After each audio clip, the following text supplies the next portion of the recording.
thank you all for attending this afternoon.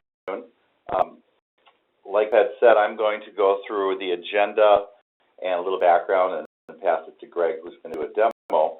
So the agenda I'm proposing today is on screen. The value proposition is basically the level takeaway, why people would want to invest into integrated shipping. So what are the 4 big things that you could take away if you're in an elevator telling somebody what the benefit of this product is?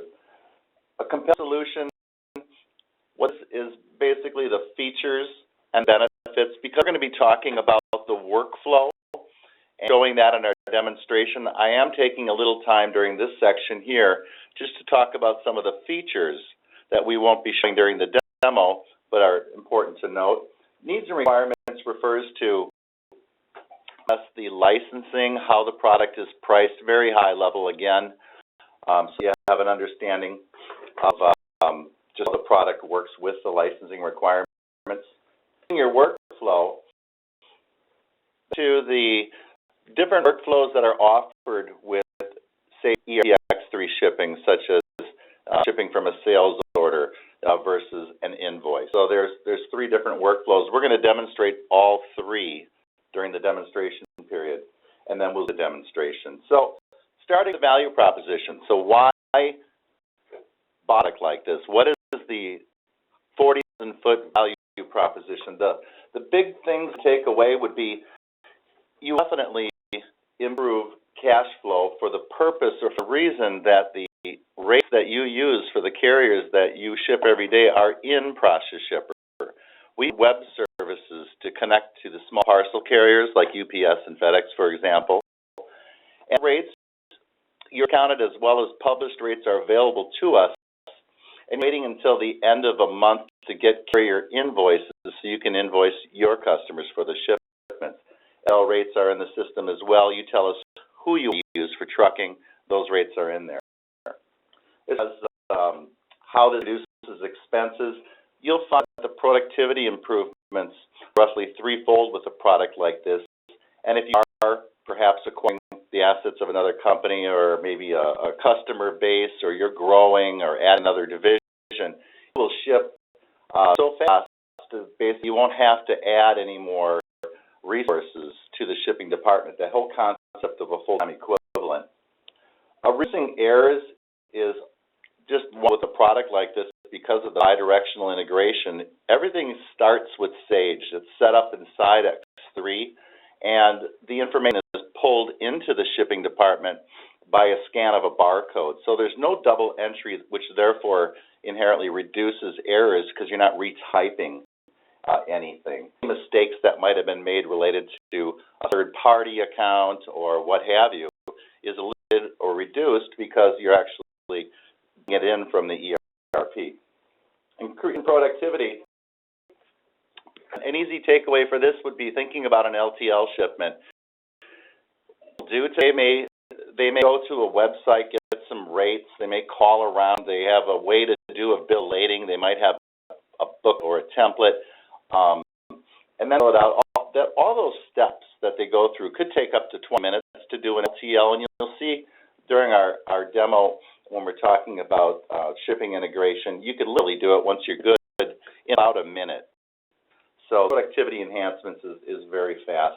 And again, full entry, because of the bidirectional real-time integration, it definitely has a great impact on productivity because of that.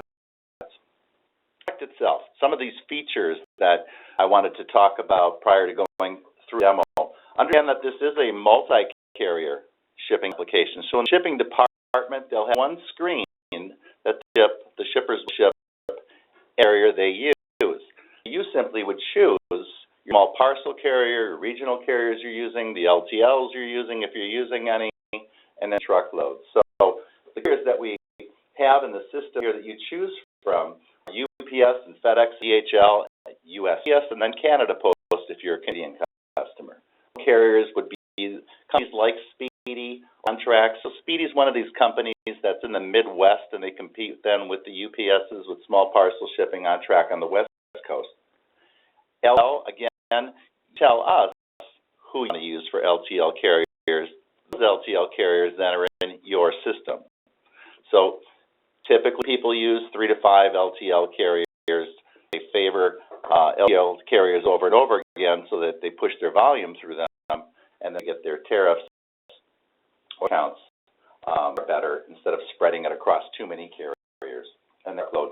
So we have this multi-carrier system. It's one screen. Everyone's using it to ship, and then we create the building, the pallet labels for the LTL carriers, carrier labels come out UPS and FedEx, and if it's USPS shipment, meaning postal, we actually would create out of that same label printer that a UPS or a FedEx label would come out, a USPS 4x6 label would come out. It does require the use of Indica with an E-N-D-I-C-A, which is an online repository then for your documents, which we use web services to go deplete. So basically you have parcel carriers then we're producing their labels. And then international documents. So these are things like Invoice and certificate of origin. Waste solutions. Unlike things that are out there that you've been familiar with in the past, it runs in a browser. It's installed server behind your firewall. Again, it uses the web services for the small parcel carriers. And a benefit to that is your rates are always accurate. Because we are accessing UPS.com and your rates are up there, which we would have access to then, you're not waiting at the end of the year for rate changes and season and things. It's always going to be real-time and accurate. The IT people that may be on call today, it's nice that it's installed on a server because if you have multiple workstations, then you don't have to then install it on every workstation. It's fully integrated. So this was created SmartLinc with, like the beginning, it's an Invoice solution, but it's real time and it's bidirectional. The information is pulled from X3, it populates the shipping solution, and then as soon as those labels print, we put the information to X3. Things like tracking number, the cost, the date and time shipped, who shipped it, all the details so that you can invoice immediately. You're not waiting again for the carrier to do, and then you bill your customers. The integration allows you to basically follow your business rules too. So everything starts in X3, and then everything's pulled to process shipper and then put back. The technology we use is in .NET C#. It's got a SQL backend database, and because of the internet and using this product, you can ship 24/7. So you don't have to close the day if you're familiar with their solutions that had been out there in the olden days. You close the solution, reopen a new day. You can literally ship 24/7. Fully scalable. So if you're the type of company that has multiple divisions or multiple different companies, the product can have 2 workstations or 100 workstations. So it's a fully scalable solution for you. Something you can add to this product would be features that are in addition. For instance, you can address verification. So if you're the type of organization that may have, from the carriers being billed for incorrect addresses or residential delivery indicator surcharges, this product here can have address verification added to it using web services for the U.S. and Canada, and it will also discern if it's a residence versus a business. So a note, though, that you are using sales tax by Alera, you already have this as part of your integration. Feature, there's basically the workflow where you're scanning a barcode, information comes in, ship the product, information goes back.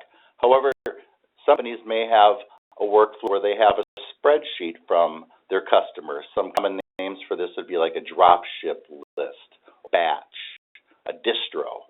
So these are spreadsheets that you would import in process shipper, maybe 100 or 1,000 in the list, and then they all come out at once. It's great for batch processing. You do have to note, though, that the batch processing does not put back the entire batch to X3. It's a separate process. It's a different workflow. E-integration is also a hot item. Just like if you were to buy anything online from any online retailer, you expect expect to have an email sent to you so you can track your own package.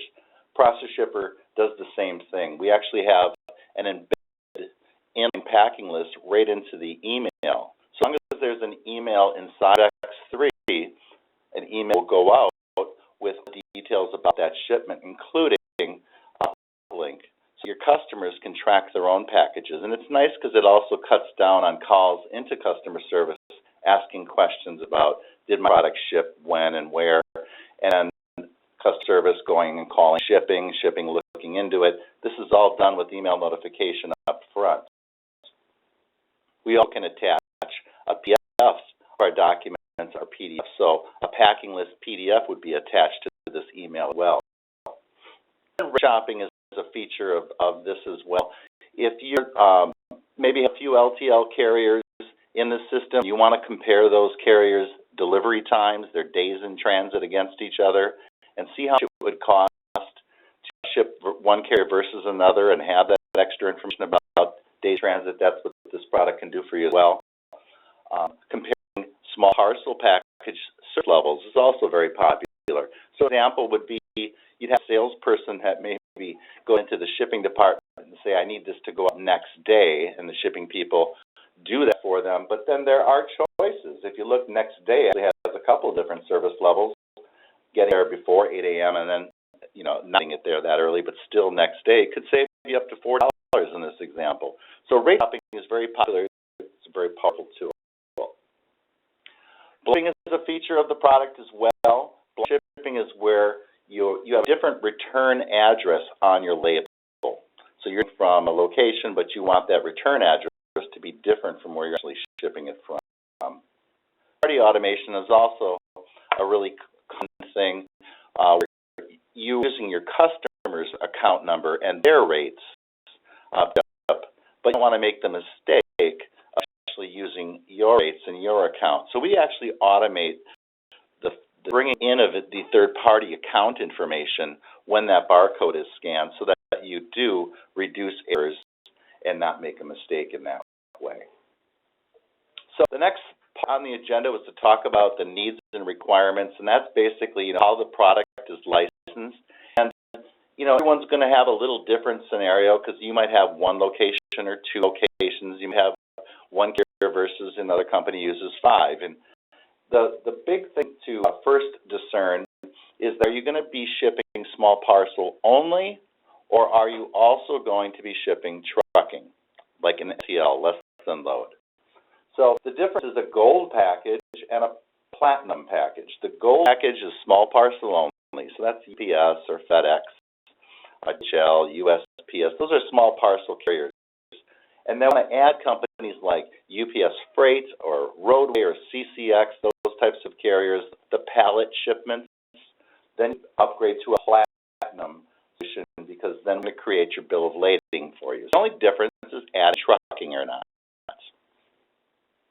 Locations is the second thing to consider, and that's the audit is a brick and mortar physical address. So if you're thinking from a location and that's it, you have one location. If you have another facility down the street and it's a different address, you have a different UPS account number, that would be a second location. So that's a license for the additional location. The third thing that you would want to make sure that we know is, is your location in the U.S. or is it Canada? And if it's in Canada, then there's another module we need to add. If it's in the U.S., then we don't have to have a Canadian module. So first, let us know, or your reseller know, or Sage know, if it's U.S. Canada. The next topic, the system will come with a few seats. These are concurrent users, so these are people that can ship at the same time. You might have 2 workstations in the shipping department. You can add seats. You can have an unlimited license for seats at the locations that you're licensed for. Carrie, again, you tell us who you use, and more specifically when it comes to LTLs, you would tell us so we can add those rate imports right into the system so you don't have to go online or make phone calls.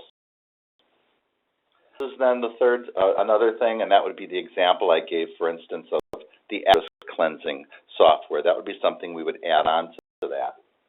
And then the last thing is your workflow. So company will have to pick one of these three workflows. You either ship from a sales order, you're going to ship from an invoice, or you're going to ship from deliveries with declared packing. So there's no difference in cost between them, but we have to settle on one workflow. And we're going to demonstrate all three workflows during this webinar. So talk a little bit about those workflows. I have a barcode that you're going to scan a sales order, you're going to scan an invoice number, or you're going to scan a shipment number for deliveries if that's your workflow. These first two, sales order and invoice, you don't or you're going to on your own later update inventory. When it comes to shipping for deliveries, their inventory is extremely important, and it's tracked, and a lot are part of your solution, a lot of tracking and such. So these first two, sales order and invoice, it's where we would go and update your inventory separately. This last one is part of the workflow. With this order, it does the creation of a delivery.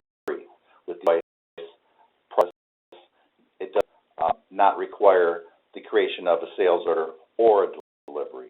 So with the delivery, the workflow is you're going to scan a shipment number. We're going to put back all the detail to the package level. Here, that you set up a delivery, and therefore inventory is tracked. We support the tracking, and then when the email goes out, it has a lot of package details. So if it's sales order, we're going to pull from and put back to the sales order, and then if it's invoice, we're going to pull from and put back to the invoice. So two departments. We're going to work through each of these very briefly. If it's sales order, you've got customer service activities, and then you've got shipping activities. Sales order process, the customer service would create a sales order. Then they may use process shipper to estimate some freight, to give them an idea what it's going to cost. Then within stage, they're going to choose shipment method. So these are things like next day or ground or what have you. We could even have best way if they don't know. And then they pick it to the warehouse. In-house, then, they receive the pick ticket, they pull the product, but they're going to scan that sales order from the pick ticket. And by scanning that, then process shipper is calculated for everything that was in X3. And the labels print, the email goes out because there was an email in X3 that we're part of operation pulled it from. And we update that sales order with the tracking number and the freight charges. If the process is you're going to ship from an invoice, the service activities are always pretty much the same. You're going to create then an invoice in this case, provide the freight, you process shipper to estimate that to your customer. You're going to shipping method again within X3. It could be a specific service level for a carrier or best way again. Send the tickets to the warehouse, and then in the shipping department, they do the same activity where they're going to pull the product, and then in shipping, they're going to scan that invoice number from the ticket. It's going to populate process shipper for them, and then with that scan, the email goes out, and then we update the invoice with the tracking number and the freight cost. And then the last one, which is the delivery with the declared packaging. Customer service creates a sales order. They get paid, and the shipping method again, send the pick ticket to the warehouse. Now in the shipping department, though, they're going to pull those products from inventory, but now they actually do have to then create a delivery, pack products into containers, and then they're going to scan a shipment number. So with the delivery, they scan a shipment number. All the information then populates into process shipper. The label print, the email goes out, and then for the delivery, we're going to update at package level the freight charges and the tracking number. We're going to a live demo. We're going to demonstrate those three different workflows, and just the high-level 40,000-foot concept is everything originates in Sage for the first step. Everything has to be set up within X3. When in X3, it's going to auto-populate because we scanned one of those three things, the sales order, the invoice, the delivery.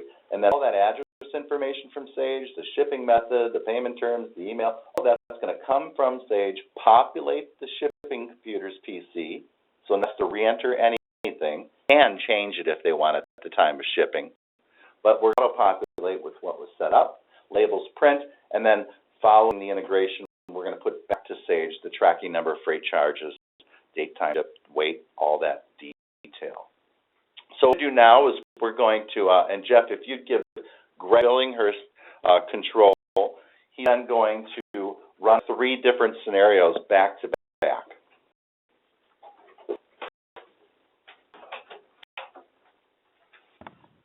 And Greg has control now. If you just your desktop. Sounds good.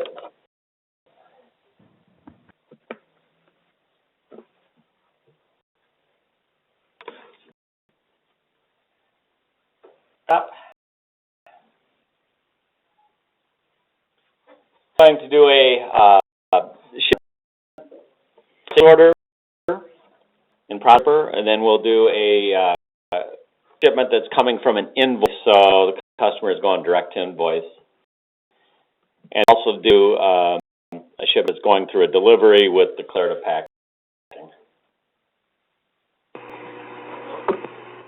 So let's go into X3, and we'll create a sales order.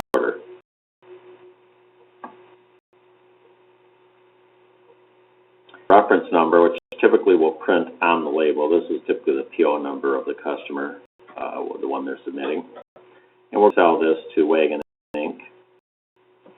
Delivery address to 5441, which is their warehouse. The delivery coming from shipment site P21 and line here. Not 3.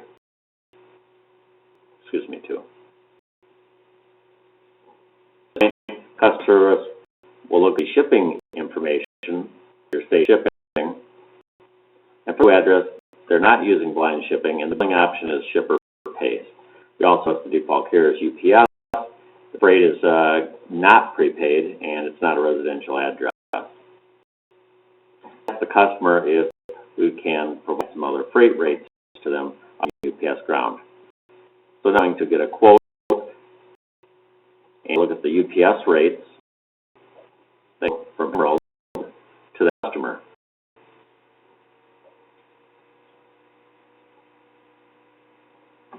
Because they're each approximately 20 pounds for each of the wagons. So at the first package of 20 pounds and the package of 20 pounds, and then get the quote. It's back with several responses, but you can see the responses for the very quick services are very expensive. We'll leave UPS ground at $27.74 for the customer.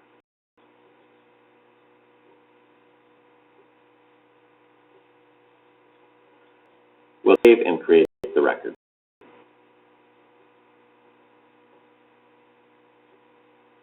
Hey, Greg, this is Tim with Milag. You know, way behind you. The ticket's been received and the barcode has been scanned. All the information includes ship from, the ship to, the ship method, which was used, GD, UPS ground, purchase order number, and the invoice, which is the sales order number, was brought over. In this, we have 2 different containers, so we're going to put in container 1 of 2. So that was 20 pounds. Let's see, read that weight. When we press the shipment button, it's also going to clean the address.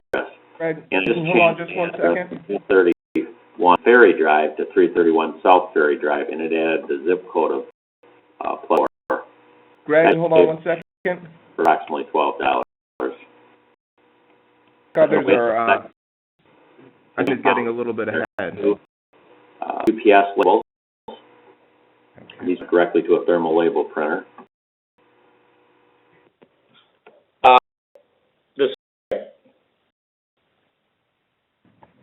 A couple people were saying the screens were going a little bit faster for the WebEx, so maybe just take a little bit longer on each of those screens if you don't mind.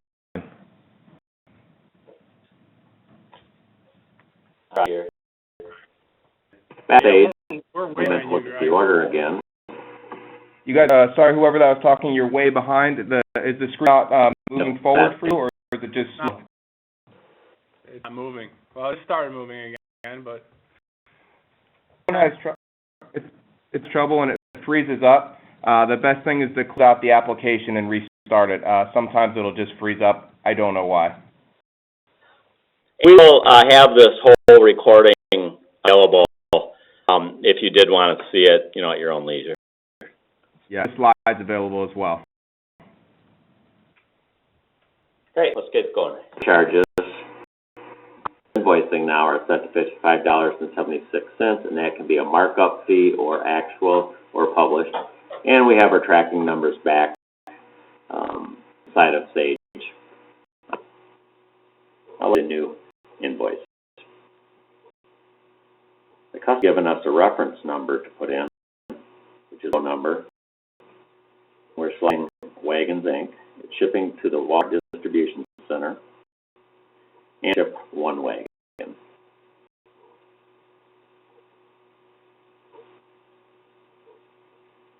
At this, notice the remote on the bottom is UPS ground. We're also going to check the shipping options. In this case, that ship to location, Walmart, is set to blind shipping, third party paying. Set that to where the shipper is paying, and then setting the prepaid freight to no. This will allow the freight amount to go on the invoice. We're also going to do a rate map for the customer to determine is there a freight rate that they would rather utilize. This may be faster service or slower service. In this case, we're putting our package weight in the container, and we'll get a quote.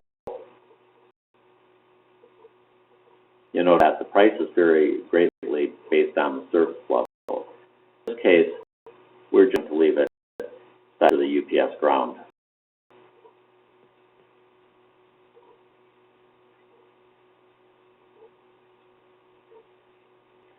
In our area, I'll put the invoice number into the system. Note the ship from information pulled in because it was blind ship. Ship to information pulled in includes the address for a notification. Level was UPS ground, purchase order number, and an invoice number also that can appear as a reference field. Within the scale, it's 20 pounds. We process the shipment, get our UPS label out, and it's sent to Greg at wagons.com with a tracking number and a hot link in the email to that tracking number. Let's go back now and see what the invoice has changed to. Notice there's a tracking number, and say shipping tracking area, and the value of $11.94 per freight. And create an order. New record set. We'll put in this order number given by the customer, and we're going it to Wagons Inc. Order is going to the Walmart Distribution Center.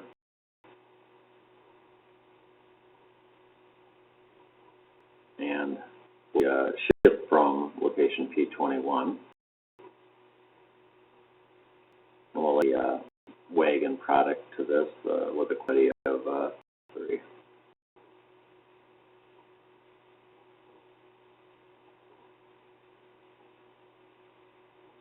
Point, we have to check the saving options.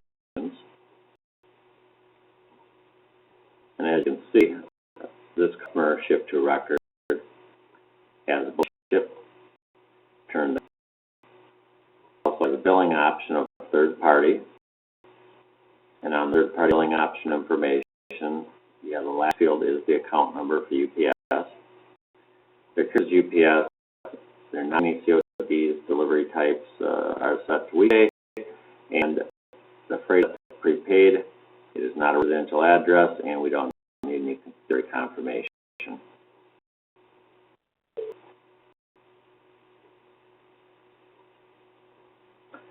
And we're also going to do a quick rate shop for the customer to determine the freight cost.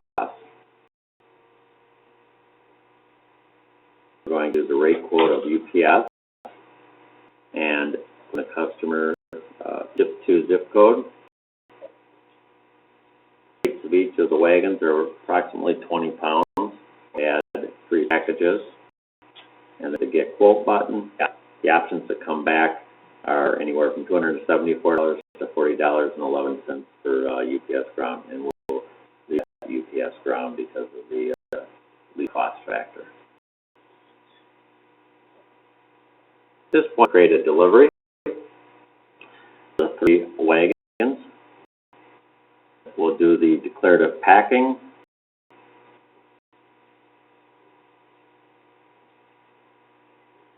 We're going to box types in. Each will fit in one box.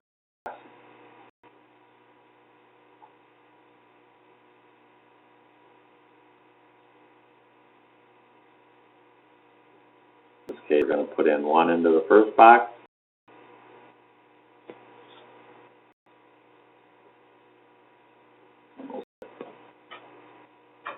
Into the second container and third container.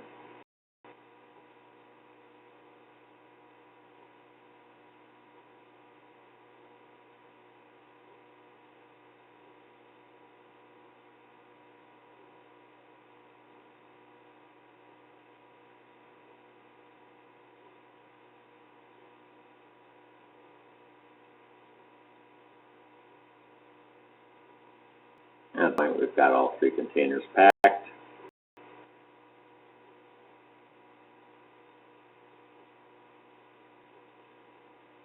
Point, we're going to process the shipment. Put in all the information.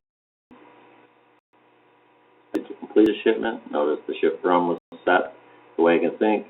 Ship to is marked. We have an email address coming over from Sage Ship to, so they'll get a copy of the packing list. Ship is US ground, third party. We also brought in the account number. And it is the process shipment button.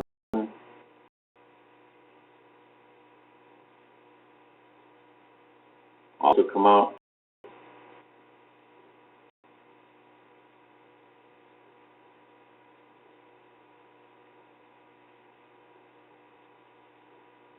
And check the deliveries back in Sage.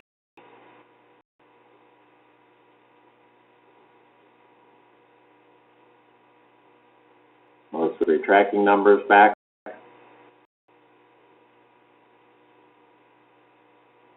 There is no freighting put back on this because it was third-party shipped. We do under the packaging. See the information there. The 3 packages are on the left, and each one has a tracking number associated with it.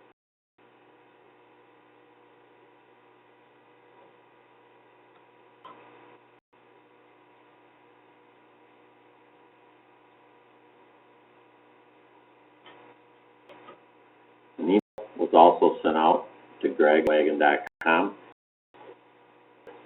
Each tracking number associated with each container.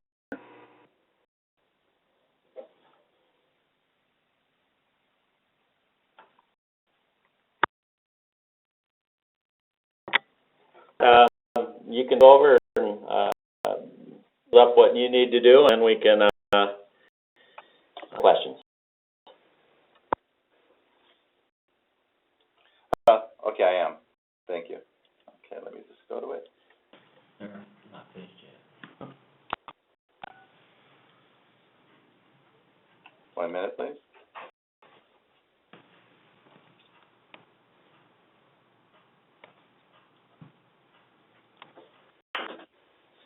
Okay, looking at a informational screen. These webinars, you know, they're high level. They go through the workflow. What we really anticipate is if you want to have an individual one-on-one demonstration, you work with Sage or you work with your reseller, and they will with us your own personalized demo where we go through a live system and go through it. Know that that's always available to you. We encourage you to take advantage of it.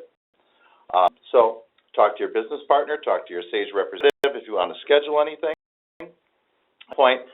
Jeff is going to field any questions, give you instructions on if you want to unmute or use the chat. and we'll take it from there. Questions? Great, guys.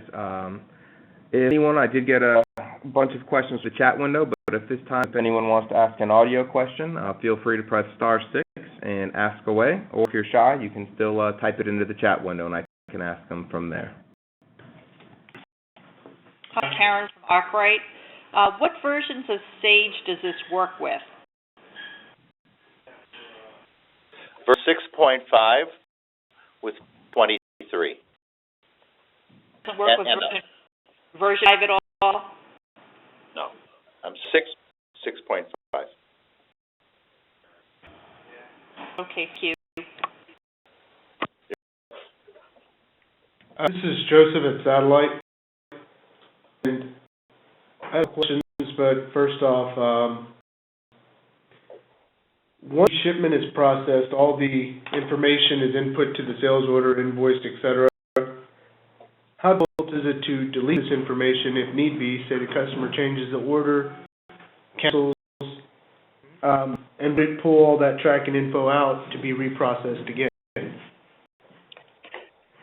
Very good question. It comes with what we call a voiding feature.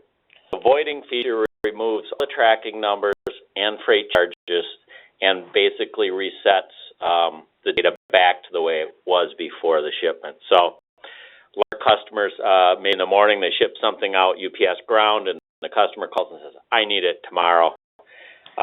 They would then go into our system, void those packages, and then reship it with the new service level. Okay. If you void it before you ship it, does it put it back in inventory? Someone else, so I can start going to these chat window questions? I do have one last question. This is Joseph again. Now, in a scenario, where companies going to cut their purchase orders, and tracking information for the inbound freight is very important, especially when we're to receive it on time. Would it be possible to set up some type of interface for our suppliers to log in via web-based service, enter a number that's been issued to them, and the carrier, the paperwork, all of that's kind of pretty good for them. That information is transmitted back to my purchase order in Adonics. Yes, it does run a web browser, so theoretically you could allow those people to come in and bring up, in this case, the purchase order and ship it. I'm not sure if that's your intent, but we add a lookup for that purchase order number. Right. I mean, it's just a different section in Adonics. I wouldn't necessarily want them to see the rates. A purchase order would be just like a sales order. The translation would be set as far as any type of applications the sales order would require. Yeah. You know, just as a sidebar on what you're saying is we have a tremendous amount of people that use this actually to their inbound freight. They're issuing a purchase order and the customer or their supplier says, freight will be $250. A customer service person could go into our application and see what your rates are for that shipment. So I say, well, no, send it third party under our account. So it's really save money. Right. For the most part, that's exactly what we do. I'm trying to ultimately achieve with this question is to transfer that tracking information, because sometimes either the email does not come through, the phone call is not made, and when I'm looking to put eyes on the shipment, I make contact with the carrier, the supplier. Right. So if the supplier was to use this and print, partly generated numbers, which would be tied to the purchase order, that would prevent the second, third step. Yeah, I like the idea, and I'm going to write that one down actually, because it would be very easy if you give them access to this application for them, even something that they don't automate the actual shipping, to put in, for example, what their tracking numbers were for that shipment. You know, what the, you know, how many packages it was, all that kind of stuff. So I like it. And then we could, I'm sure, store that. So that, yep. That would definitely give me a better vision on my inbound freight. Great idea. And you saw what we've done to like the sales order and the delivery and the invoice, where we've actually added tabs in there. Would you see us adding like a tab on the purchase order similar to that, so it would store tracking numbers and such, freight charges and? That would definitely be something we could do too. Keep track of that. Okay. Thanks. Good. I'll send you anything for the idea, do I? No, not necessarily. Okay. I think for me here, but thank you very much for answering my questions. Right. Thank you. Great.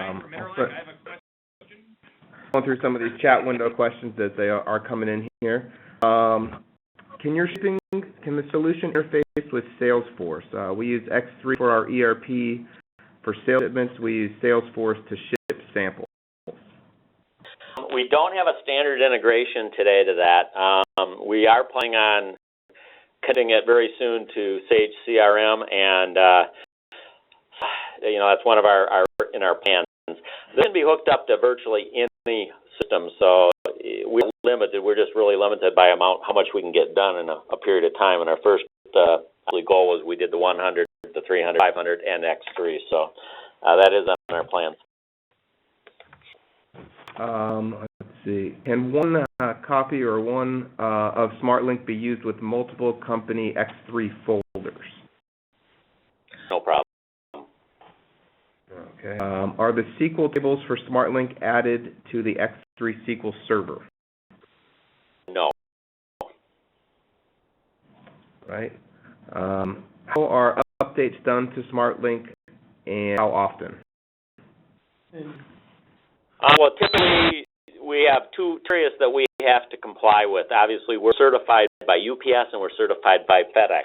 However, because we're using their web services, we really have very little downtime, and typically there might be one instance a year, and we'll merge that in with a X3 upgrade, which is typically the other area we change with. So if we're moving from a patch to a patch, literally you could need to install that. Annually? No, I did it in SmartLinc. Great. Another one is, doesn't appear to be a global solution. Can you touch that? Format of our tariff? It is up right now for U.S. and Canada. Anything changes during the year? Okay. Does the solution update the delivery confirmation back into X3? If there's a delivery out there, yes, it does update at the package level, the tracking numbers, freight cost, dimensions that were applied to that particular package at real time. Let's see. Can pallet labels that print be customized by the customer?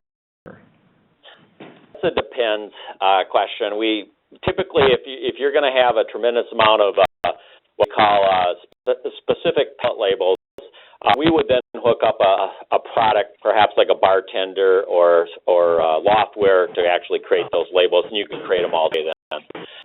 If it's interchanges, we'll do those on our standard labels, typically for you, and create a mod on it. So it's really a discussion where if you have a lot of customizations and a lot of differentiation between your customers, we use a third-party product that you could just make those yourself. Okay, and a little bit of a clarification on that one. Question was, does it update the pod into X3 after it's been received by the consignee? Not in X3, but we have an option called WebTrack that will update the proof of delivery pod information in our product. So Great. It's very easy to get our product, for example, has export capabilities directly to Excel. So if you are needing proof of delivery for a specific customer, a lot of our customers, they might ship out to 100 staple stores or something, and they don't need a proof of delivery. With our add-on web tracking, it would then track each of those UPS, FedEx type shipments, and you could just create a spreadsheet with who signed for it, the dates, reference to the order and the tracking numbers. How many web service licenses would we need for a platinum setup with all the add-on options? And that's a good idea. I've gotten a few other questions just on pricing. The specific one. Maybe if you could go back and go through the pricing and the different levels again. I've gotten, like I said, half a dozen questions around that. It might be good to run through that again.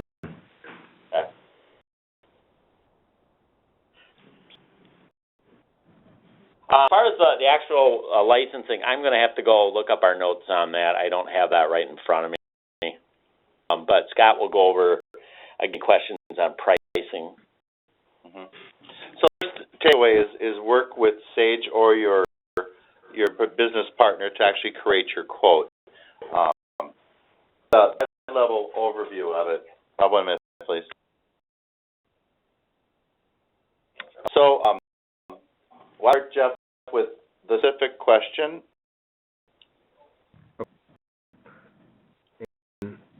It was how many web service licenses would we need for a platinum setup with all of the add-on options? All add-on options. Can be things like it's Canada with effects, it's Canada with Post. So all of the add-on options really wouldn't make sense for me to answer, but the typical thing would be you'd get a platinum, it'll come with 2 LT carrier rates, it'll come with UPS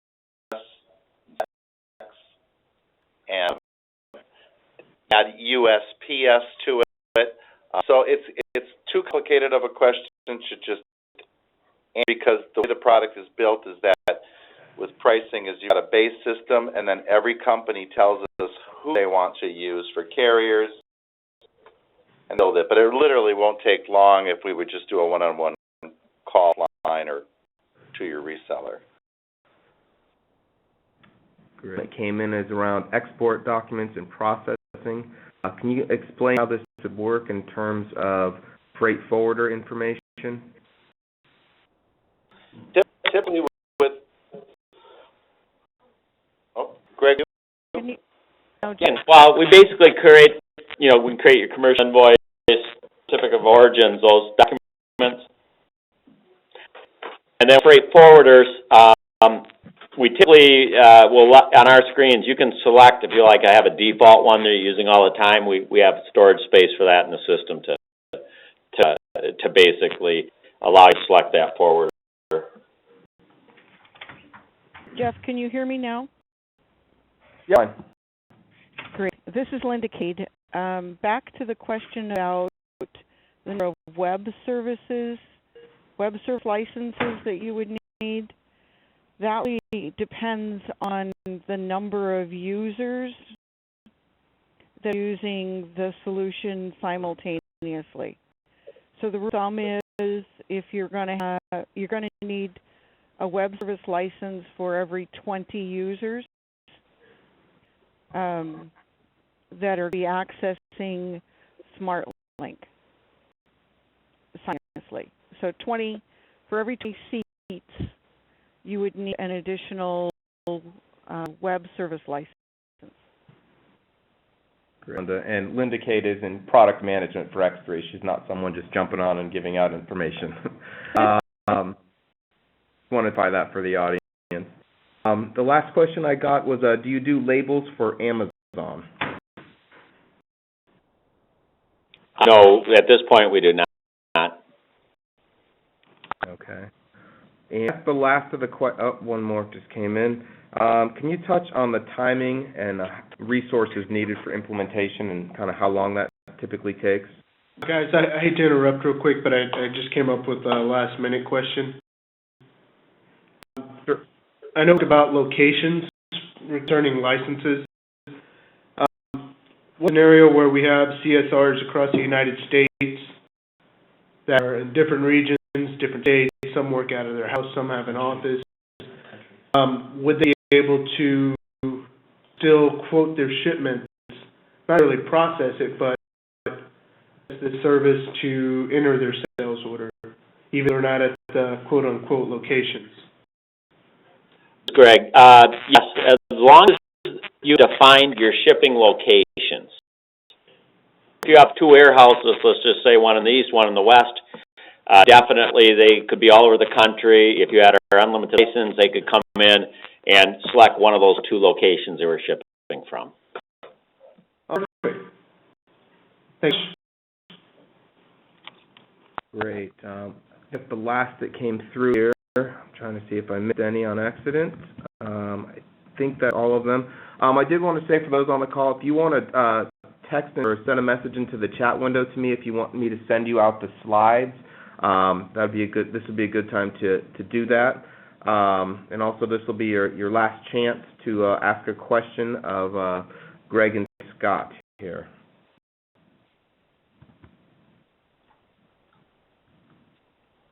Okay, looks like we're going to give you 5 minutes back to your day. I'll leave the application open for a minute. Just drop in there if you want to let me know that you want the slides. And Greg, and thanks so much for the presentation. We hope everyone found it of value, and we wish you a great afternoon.